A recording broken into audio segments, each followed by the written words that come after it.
Isiane Castro, um dos maiores nomes do basquete brasileiro, né? A medalhista pan-americana, deu uma entrevista pra gente. Confere tudo aí. Você quer conhecer lugares mágicos com preço top? A Tô de Folga SLZ transforma o seu sonho em viagem. É, meu filho. Tô de Folga SLZ, apaixonados pelo mundo como você. Oi, gente, eu sou a Tati Sodré, eu tô aqui com o Lucas e a gente no Acesso Esporte está recebendo aqui a Isiane Castro. É um prazer te receber, que é uma referência no basquete, uma referência no esporte pra gente. Pra mim também, sabe? Inclusive, queria começar essa entrevista falando já disso, sobre referências. Tudo bem contigo, Isiane? Seja muito bem-vinda. Obrigada por estar aqui. E eu queria começar falando contigo sobre referências, né? Como que tu te sente sendo uma referência, porque tu és uma referência muito forte, né? Uma mulher atleta, né? No basquete. E quando a gente vê que alguém chegou lá, a gente fala, poxa, é possível. E quando esse alguém é bem mais próximo da gente, a gente acredita ainda mais, né? Como é que tu te sente em relação a isso? Bom, primeiramente, acho que no começo é uma carga muito pesada que a gente recebe, né? Acho que, principalmente enquanto atletas, as pessoas nos veem como super-heróis, né? E somos seres humanos falíveis, né? Obviamente que tentamos buscar uma perfeição inalcançável, mas a gente é um ser humano. Mas eu fico muito feliz também em saber que a minha trajetória hoje inspira outras pessoas, né? Então, principalmente com essa representatividade que eu tenho por ser uma mulher preta que veio de um lugar de periferia, né, de uma comunidade pobre. Então, eu acho que essas referências de alguém que hoje alcançou o sucesso, somente para crianças e adolescentes em formação, isso é muito importante. Mas também tem as outras pessoas que nos encontram nas ruas, né, como maranhense ou como nordestino, que tem também esse orgulho de nos ver aí no topo, ver o nosso sucesso. Então isso é a parte legal, né? É maravilhoso. Falando ainda sobre essa referência das crianças, eu vi que tu tens, né, um projeto, né, voltado pro esporte, né? É muito comum os atletas sempre, porque a gente consegue perceber, assim, quando eu comecei a praticar meu primeiro esporte na vida, não como atleta, né, gente? Não é aquela coisa. Eu vi o quanto que isso muda a vida da gente, sim, o quanto que isso influencia na vida da gente, não só pela saúde, mas pelo bem-estar, saúde mental, né, que a gente está falando muito sobre isso hoje em dia, né, que bom que a gente está falando sobre isso hoje em dia, mas como isso influencia tão bem na nossa vida, como isso faz bem. Então, como é que é esse projeto, como que funciona? Bom, aproveitando a deixa aí, o esporte ele é essencial na formação humana, né, porque quando se fala em educação integral, você tem ali, né, as atividades culturais, as atividades esportivas. Então, essa é a importância do esporte na vida de uma criança em formação, né? Ele é essencial nessa formação, como você falou, ajuda no bem-estar, não só físico, como mental também, porque você adquire outros conhecimentos, né? Você aprende a conviver em grupo, aprende a ganhar, perder, a lidar com as adversidades da vida ali, sim, naquele entorno, né? Então, no pensar disso, de criar uma educação integral para crianças em vulnerabilidade social, a gente criou um projeto de basquete, onde as crianças fossem ali ocupar esse tempo entre a escola, né, e o tempo ocioso ali de estar em casa. Então, isso, ocupar esse tempo ocioso, sim, depois da escola, né, que a gente sabe que em bairro de vulnerabilidade social, o pai não tem como colocar em outra atividade paga. Então, a criança fica ali, né, aquém. Então, a gente pensou nisso, em ocupar esse tempo ocioso com o traturno escolar da criança. Então, criamos um projeto de basquete. A partir daí, se viu a necessidade de muitas outras coisas. E aí, criamos uma instituição voltada ao atendimento de assistência social, né? Usando o esporte como ferramenta. E aí, a gente fala no esporte, hoje não é só basquete, eu já tive handebol, tenho futsal hoje. A ideia é ter vários esportes, mas tudo depende de recurso financeiro, né? Quanto mais esporte, mais dinheiro a gente vai precisar. Mas a ideia é essa, é ocupar o contraturno escolar, com essa educação integral, usando o esporte como ferramenta, né, para que essas crianças aprendam os valores do esporte, aprendam a desenvolver também a parte psicomotora que o esporte traz, né, e principalmente possam entender, dentro de um contexto que também tem a Isiane como referência na comunidade, né, que elas podem sempre vislumbrar coisas maiores. Isso é muito bom. Isiane, tu saiu aqui do Maranhão, conseguiu chegar até os Estados Unidos. Como é que conseguiu esse trajeto? Como foi essa trajetória? Porque a gente sabe que o basquete já é um esporte menos popular aqui no Brasil. E o feminino também. Como é que tu conseguiu se tornar profissional lá fora? Olha, eu comecei profissional aos 15 anos. Então, aqui comecei na escola, jogando esporte escolar. E Foi teu primeiro esporte? Assim, já de cara? Não, eu fiz natação, fiz balé. E aí o basquete já foi na escola, aos 12 anos que eu comecei com basquete. E aos 15 anos, eu já jogava pela seleção maranhense. A gente disputou o que hoje coincidiria com uma LBF, que era um campeonato brasileiro de clubes. Sim. E nisso, as outras equipes que eram profissionais de São Paulo, elas me viram jogar e me convidaram para ir para São Paulo. E aí foi quando eu assinei o meu primeiro contrato profissional aos 15 anos. A partir daí se abre um leque de oportunidades, né? Porque a gente começa a jogar em seleção brasileira de base, aí peguei minha primeira seleção brasileira aos 19 anos, aí fui para morar fora do Brasil também, já com o primeiro contrato internacional na Europa, e nesse mesmo ano já tive a oportunidade também do contrato da NBA, né? Que é a WNBA. Então, é uma coisa que uma coisa vai puxando a outra, né? Você começa a jogar profissional, começa a disputar outras competições, joga internacionalmente, seleção brasileira vai sendo vista, e aí os clubes vão tendo interesse em te contratar. Então, esse foi o caminho. Então, saio aqui aos 15 anos para São Paulo, aos 19 saio para a Europa, e no mesmo ano já assino o meu primeiro contrato na NBA, que foi já quando eu completei 20 anos, que era idade mínima. Eu sou a atleta mais jovem a jogar na NBA feminina. Esse recorde é meu. Mais um marco. Por essa questão de ser muito jovem, tu acha que o atleta ainda tem essa... Porque a gente tem ideia do atleta que o atleta tem que ser perfeito, né? Não pode cometer erros.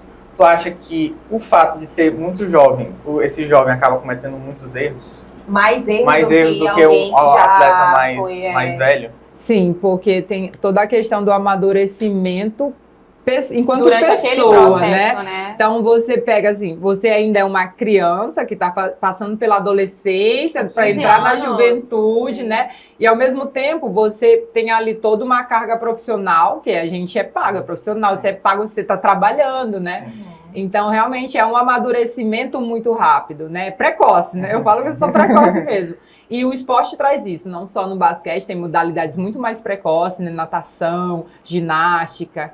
Até você vê a própria Fadinha, né? Sim. Que é uma referência pra gente hoje, do skate. Sim. Só tinha 12 anos, né? Aí começou 13, agora tem 14. Então a gente sabe que o esporte ele requer realmente isso, um amadurecimento mais rápido da criança e adolescente, porque é a idade ali que precisa desenvolver essas habilidades motoras necessárias para que quando ele se torne adulto, esteja realmente um super-homem aí, né? Um ser humano diferenciado em suas habilidades psicomotoras, que é a necessidade de qualquer atleta. E eu acho que esse processo também, né, falando assim, parece que foi tudo tão simples de acontecer, né, mas com certeza foi um processo bem difícil, ficar longe da família, sair muito nova, né, sair do Maranhão e tudo aqui. A gente tem uma noção de como é visto o esporte aqui no Maranhão, ainda é muito, né, a passos mais lentos, então assim, sair daqui para ir para um local onde tem uma valorização muito maior do atleta, né, das pessoas, é totalmente diferente, deve ter sido um choque de realidade para ti, nesse processo. Falando, eu vi uma entrevista que tu falava sobre tua preparação física, né, que ser um atleta olímpico é muito difícil e se preparar para uma Olimpíada é totalmente diferente de outros jogos, né? Então, como que é esse processo para ti? Isso, como foi essa preparação olímpica? Porque eu fiquei curiosa, sabe? Eu falei, gente, como que é? O que tem diferente? Olha, é porque eu falo assim, a rotina de um atleta profissional, né, ela é diferenciada, né? Você não pode comer como qualquer pessoa, você não pode dormir como qualquer pessoa, né? Então, assim, você tem uma rotina, não só de treinamento, como de alimentação, de descanso, né? Então, tem toda uma estrutura fora aquilo que se vê que é necessário. A minha rotina, por exemplo, para as Olimpíadas 2016, que foi a minha última, então vamos falar dela, começou nos Jogos Pan-Americanos. Então, a gente começou já com uma grade de treinamento visando esse pré-olímpico, que pra gente era um pré-olímpico. Eu não joguei os Jogos Pan-Americanos, aí depois joguei o pré-olímpico, depois vim pra cá pro Sampaio para a LBF, depois a gente teve o Sul-Americano, depois o treinamento específico das Olimpíadas. Então, mais de um ano, exatamente, de treinamento aí visando o final ali, que eram os Jogos Olímpicos, né? Fora que, assim, dentro desse treinos que tem seleção, tem também o clube, que é outra coisa. O que tu treina no clube é o que treina no clube. Seleção é diferente, né? Mas são coisas associadas. Então, o preparador físico da seleção brasileira te dá o treinamento, você segue, aí vê com o time como que dá para fazer isso, aí tem todo um acompanhamento, nutrólogo, nutricionista, né, suplementação. Então, se tu vive para isso. Um atleta é isso, né? Você tem que comer, dormir, treinar, pensando em rendimento, né? E o nosso rendimento é o nosso corpo, então a gente tem que cuidar dele diferenciado de qualquer pessoa, porque é o que a gente precisa, literalmente, para poder executar o nosso trabalho. Eu vi nessas últimas Olimpíadas como trataram muito sobre saúde mental, que teve a Simone Biles. Isso, ela desistiu no final e todo mundo tava lá, ela era mais cotada, nananana. Então, não só sobre ela, mas também outros atletas. Teve o Medina também, falaram sobre saúde mental, né, dele e tudo mais.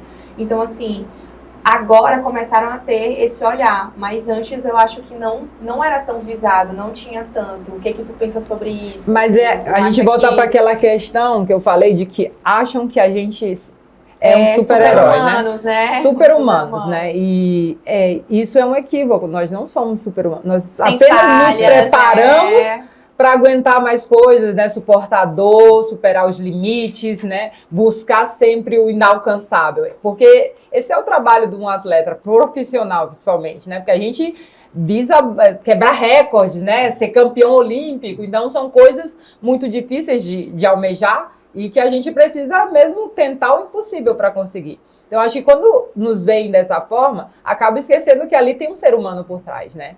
E, na verdade, esse trabalho mental, ele existe há muito tempo. Para vocês terem uma ideia, desde os 15 anos, eu tenho acompanhamento de psicólogo esportivo dentro do clube, né? Seleção brasileira também. Só que existe uma pressão muito grande, não só de você enquanto atleta em performar, né? Porque você precisa ser muito bom, fazer o melhor, ser perfeito ali naquele dia, jogar para ganhar. Sim. Aí tem a pressão do clube que te paga, né? Do técnico que precisa que você performe para a equipe, da torcida que não aceita que você fale, né? E aí quando você veste a camisa de um clube, é toda uma torcida, da seleção brasileira, é todo um país por trás, então é muita pressão em cima de um atleta, né? Minha mãe falava muito que eu só vivia estressada. Eu, mamãe, ser atleta é muito difícil, é muito estressante, é o tempo todo uma cobrança. Então, assim, é um estresse diário que, além de mim, tem o das pessoas, da cobrança, né? Então, realmente, é uma coisa que precisa ser sempre trabalhada, porque não é fácil. Tu acha que essa cobrança do público em geral, imprensa e tal, é uma cobrança que pesa mais? Ou tudo é cobrança do mesmo jeito? Ou tu sentiu mais num ponto do que em outro, se tu fosse fazer um balanço, assim?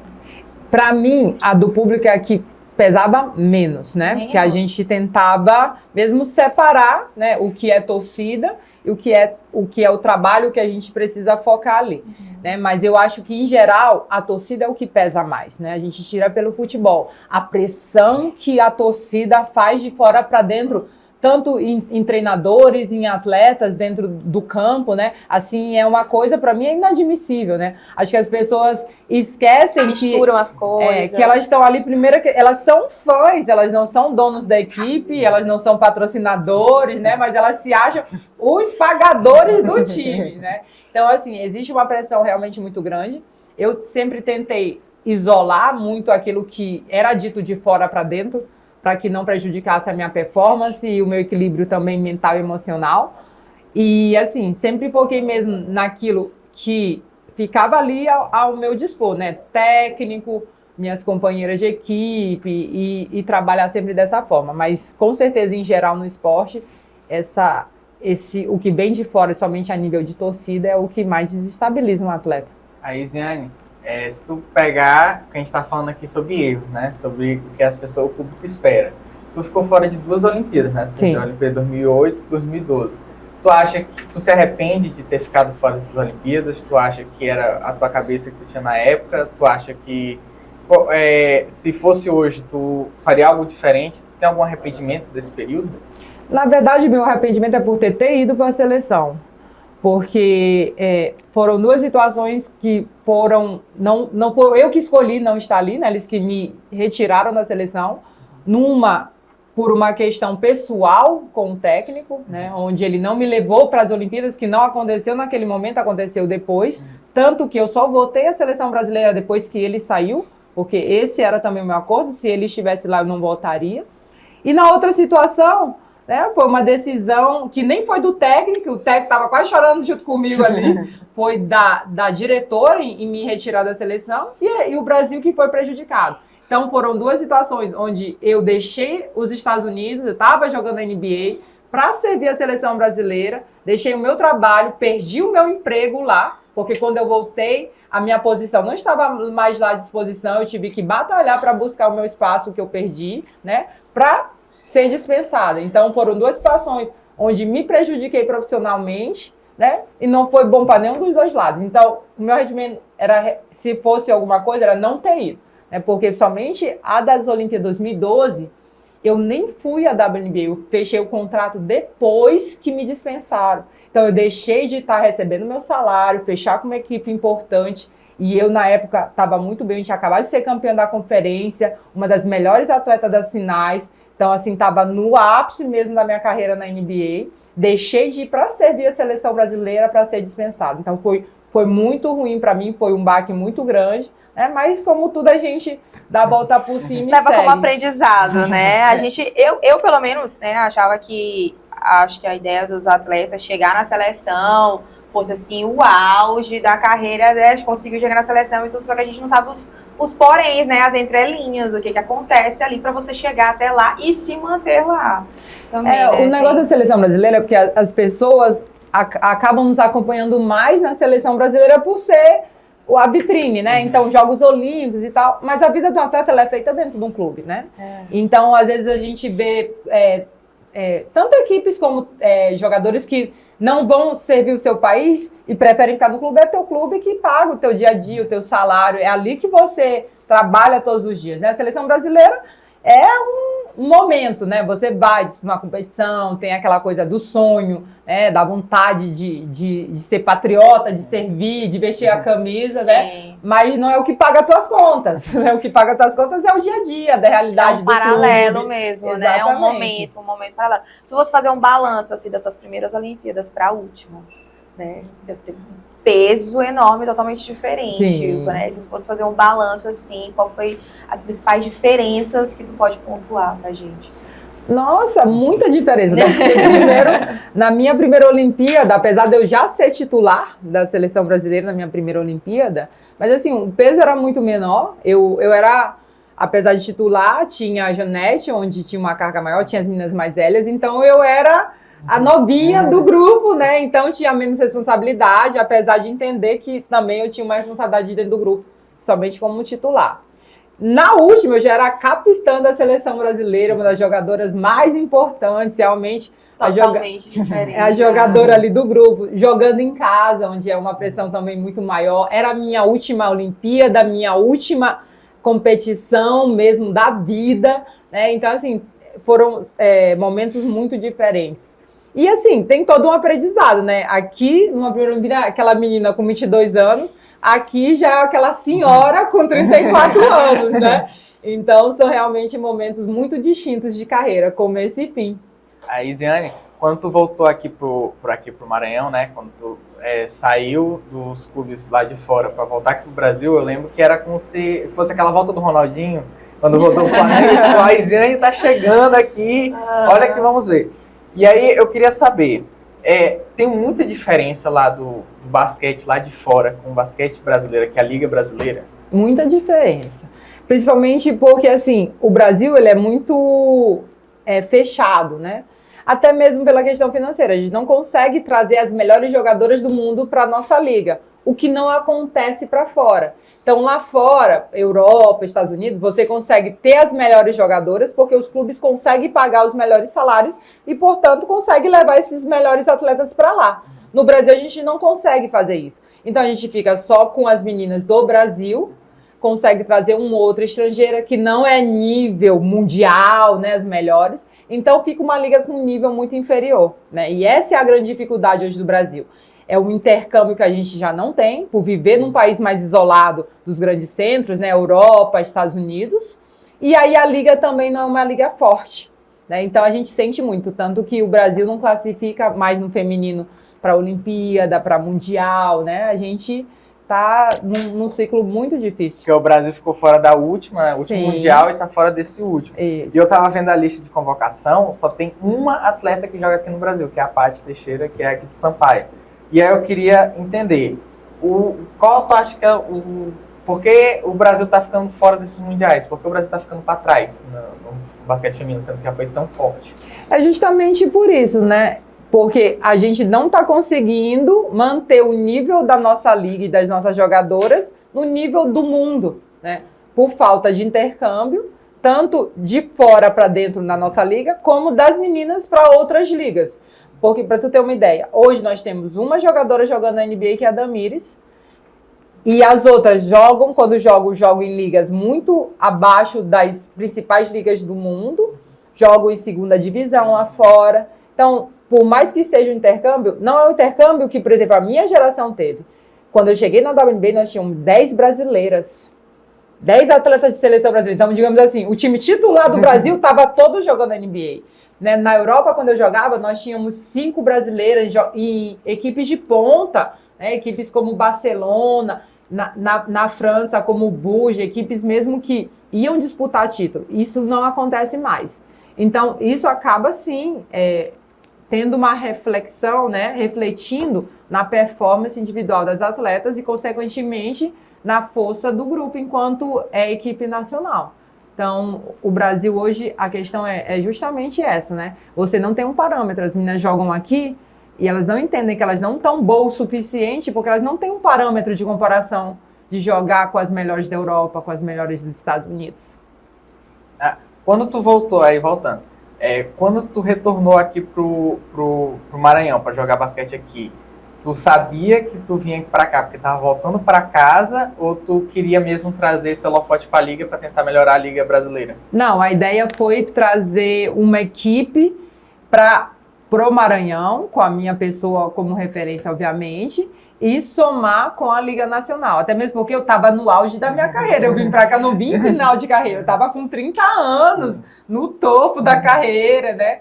Então, a ideia era justamente poder trazer uma equipe para cá, jogar em casa, ter essa força, que a gente acabou tendo mesmo, essa força, apesar da equipe ser muito fraca, mas a torcida abraçou, né, patrocinadores, e fortalecer também a liga, né, que naquele momento ali estava engatinhando. E deu super certo, né? Hoje o Maranhão virou Sampaio, já tem aí dois títulos, várias finais, e seguimos aí muito forte com todos dando suporte aí para o basquete feminino, porque já era uma paixão do maranhense, né? Não tinha era a possibilidade de ir para o ginásio torcer por uma equipe, porque ela não existia. É verdade. Isso que eu queria te falar agora, porque eu lembro que quando começou essa movimentação do esporte, né, o basquete, tudo aqui em São Luís, eu lembro que algumas pessoas começaram a comentar comigo e eu fiquei, basquete? Tá tendo jogos e tudo, vamos nos jogos e tal. Eu, caramba, vamos nos jogos, né, tá tendo jogos, vamos. Então, assim, eu acho que a questão pra gente era o fato de não ter. A gente não conseguia acompanhar, não conseguia estar porque não tinha, né? Aquela força. O esporte, enquanto entretenimento, né, que a gente fala. Porque a opção é sempre futebol. E aí você não tem outras opções. Então, quando você traz uma liga de basquete, já tem um ginásio, a gente pode ir, levar nossos filhos, levar a família, torcer, né? Teve uma época que teve vôlei também, vamos lá no Maranhão Vôlei. Então, assim, são possibilidades que, infelizmente, aqui na nossa cultura esportiva do Maranhão, ainda está muito aquém, né? Se a gente tivesse mais opções, a gente teria, com certeza, mais diversidade de entretenimento esportivo aqui no nosso estado e também de mais praticantes, né? Mas, como a gente começou aqui a conversar sobre referência, né? Mais referências. E é isso, o esporte é isso. Ele precisa ser plantado, ele precisa ser patrocinado e incentivado para que toda a cadeia aconteça. Jane, um prazer te receber aqui. A gente amou o bate-papo, né? Tiramos aqui muitas dúvidas que com certeza a galera em casa que está assistindo o vídeo agora também deve ter muitas dúvidas, muitos comentários. É um prazer te receber aqui. Muito obrigada. Eu que agradeço a oportunidade de estar falando aqui com vocês. Sempre bom falar com todos, contar um pouquinho da minha história mais uma vez para todos aí. Valeu, gente. Vamos ficando por aqui. Essa é a Isiane Castro. Obrigada.